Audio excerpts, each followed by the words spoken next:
Hey, what's going on everyone? We're back with another Ruger SFAR video, and in this one, we're talking about the ridiculous optics setup that I have on here. Coming up.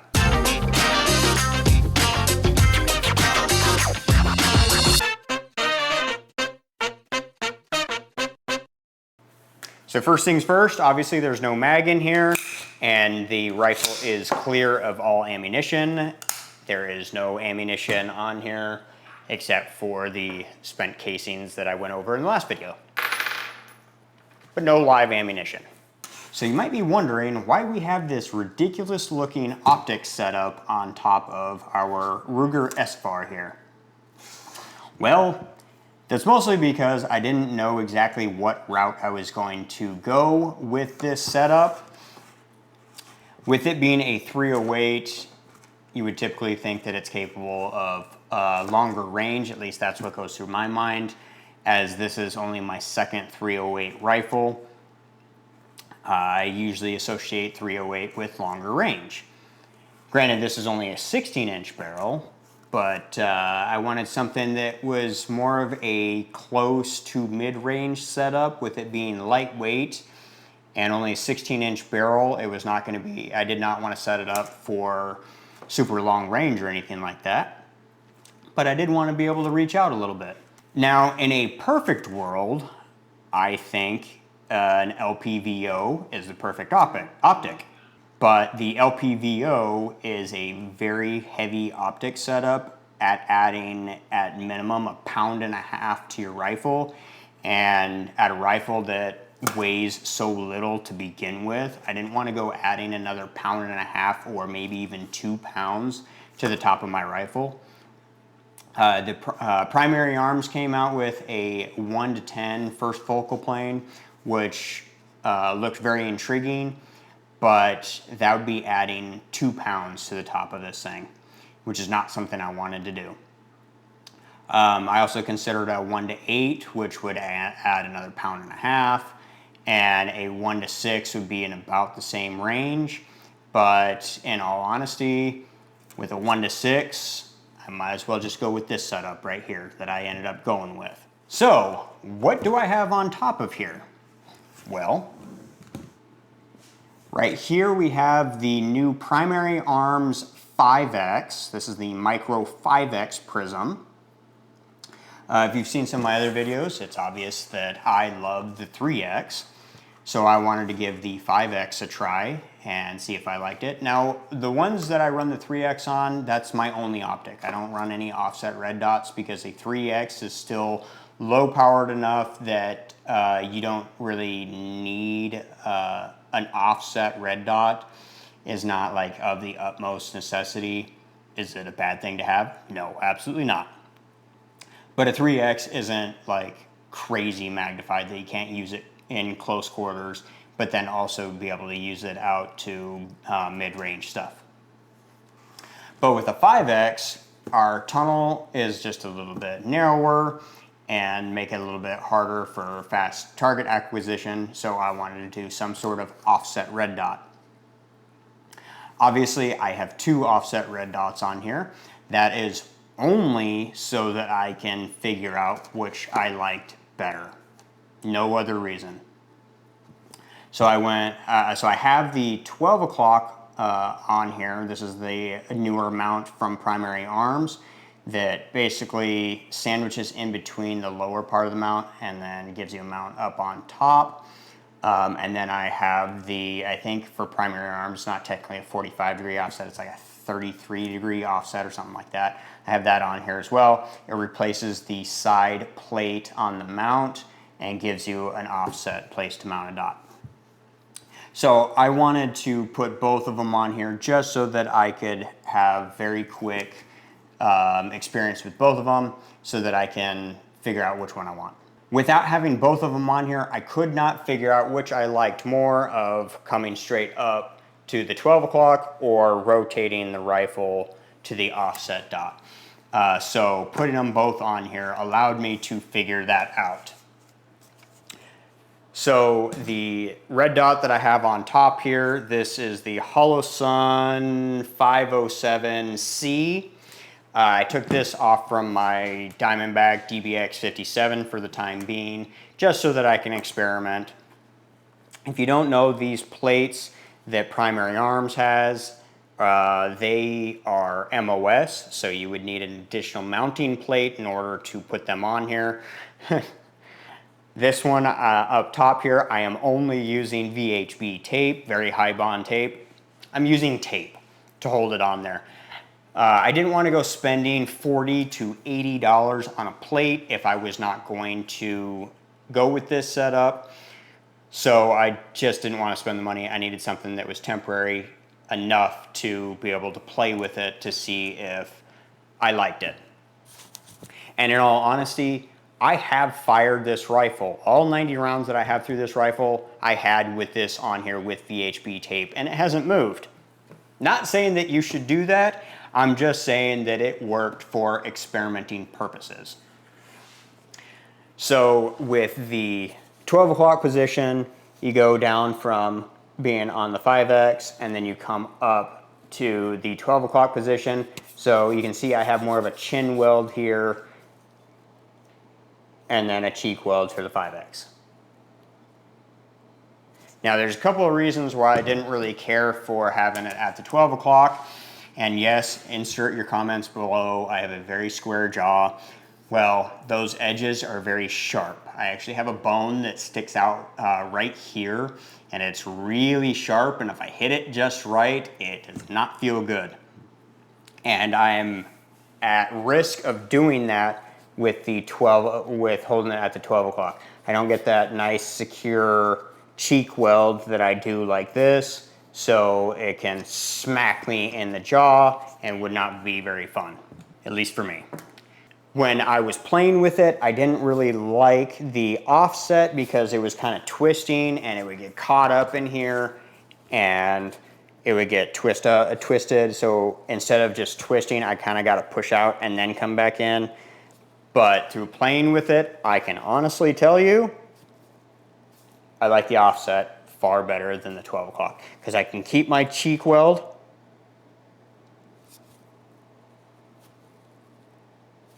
and I don't have to, I don't risk hitting myself in the jaw. So I absolutely like the offset more than I do the 12 o'clock position. I don't have any night vision, so I don't have any experience with that, so I can't tell you that that's better, but seeing other people's videos, it sounds like that a 12 o'clock mounted red dot is better for night vision, but I don't know because I have zero experience with night vision. So what I did end up going with for this offset red dot, I went with the Holosun, I don't remember. It is the Holosun SCS MOS green, which I think it only comes in green, but still. It's the SCS MOS. So it comes in, I think, a couple of different versions for Smith & Wesson and for SIG, I believe. But it's the MOS, which means it mounts directly to MOS without a plate, which gets this package nice and light, nice and small. I think it uses a capacitor instead of a battery, so as long as that solar panel sees some light, every so often it'll charge that capacitor back up. I'm not sure, I'm not positive on that. It's supposed to last like 10 years or something, but I can definitely tell you that I am absolutely loving that green reticle. I was a little bit like red or green. I don't know which one I like better, but honestly, I'm really liking green. I only have two that have green at this point. This is a red dot. This is only my second green. I believe it's my ACSS Gemini on my FPC that's also green. But I'm kind of liking the green. My eyes are really agreeing with it, and I can see it fairly clearly. It's pretty sharp. The tint is a little bit different when it comes to green versus red, and that's just so that the reticle actually shows up. I've been seeing some of the videos of the 12 o'clock position. It can get smacked around and bend pretty easily, so that's not a good thing. I don't know, I haven't seen any videos, and I'm not one to go and drop test my rifles because I don't make that kind of money off from these videos, and they don't send this stuff to me for free. I have to pay for it, and so I'm not gonna go dropping my rifle on concrete just to test it out for you guys. Call me selfish, but I'm a broke son of a bitch, so. I was thinking that I was gonna like the 12 o'clock position more just because the offset sticks out, and I thought it would, I was kind of concerned with it getting caught on stuff and it also fitting in my like rifle case, but I didn't have any issues putting it in there. Something else that I've thought about, if you use like the bikini caps that go on the primary arms, or things like, what is it, the aim point, red dots and stuff like that, those bikini type covers, if you use those like in gun safes or when you're transporting the rifles, you would not be able to use the bikini covers using the 12 o'clock mount. That's one thing that I didn't really think about until after I mounted on here. If they have a kill flash eventually for the 5X, then I will probably get one. I have a couple of them for the 3X. It just kind of gives that front lens some protection if you don't run it with the bikini covers on there. With this setup, I do have it with the longest arm rearward. It's not so much about the height, it's about getting that sight closer to my eye for eye relief, because I don't want to be like tucked up, like really trying to get close to it, so that I can stay a little bit more comfortable, a little bit more natural. I run my stocks all the way in towards the most collapsed position. That's the way that I prefer it. But if I ran this any further out, then I'd start having issues about actually having good eye relief on this side. I have to get a little bit closer to it than I do my 3Xs. So the fact that I run it all the way in for myself is an advantage. If you run these out farther, then honestly, I don't know if you'd run into an issue, because that probably means you're taller than I am. I'm 5'10". So eye relief could potentially be an issue, but I'm not sure about that. But how about I get you a little bit closer so that you can see this ridiculous setup. So here is that setup. You can see that it mounts to the side here for the offset. The upper one, the 12 o'clock, it sandwiches in between here. So it's gonna raise the optic up just ever so slightly, a few millimeters higher. Probably not enough to notice. I don't know if I can actually get some angles of what it looks like in there. Maybe I'll try and take it with my phone and take some photos of it. But maybe you can see the red dots in there. Maybe not, but you can kind of see the green in there.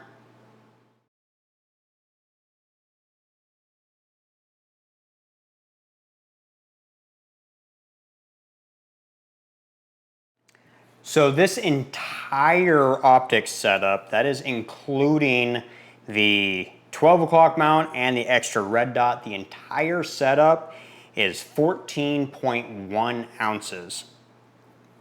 So a little bit of reference, I believe the 1-to-6 LPVO, I think it is 18 ounces, like 17 point something ounces without a mount.